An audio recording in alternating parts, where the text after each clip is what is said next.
trend sekarang ni kebanyakan orang simpan emas. Adakah tuan-puan tahu kenapa ramai orang simpan emas? Orang menyimpan emas ni adalah orang yang berilmu, tuan-puan. Sebab apa? Dia tahu nilai dia menyimpan duit ni, tuan-puan, makin lama makin sikit. Tuan-puan boleh tengok satu artikel ni, tuan-puan, yang mana dia kata RM3 dahulu seumpama ataupun bersamaan dengan RM30. Tapi tahun ini 2025, RM3 tuan-puan adalah RM3. RM30 adalah RM30. Tak sama, tuan-puan. Sebab apa?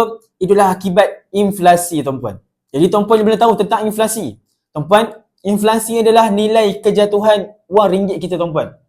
Yang mana harga barang semakin meningkat, wang ringgit kita nilainya semakin jatuh, tuan-puan. Jadi sebab itulah tuan-puan kena menyimpan emas. Sebab tuan-puan, apabila tuan-puan menyimpan emas, nilai emas meningkat dan harga barang pun meningkat, maka tuan-puan telah menyimpan satu aset yang di mana tuan-puan boleh gunakan sepanjang tahun, tuan-puan. Jadi tuan-puan yang nak tahu tentang ilmu emas dan kewangan, tuan-puan boleh follow saya dulu. Dan untuk tuan-puan yang nak mulakan simpanan emas yang pertama, tuan-puan boleh tekan sahaja link di bio saya akan bantu tuan-puan dengan sebaiknya.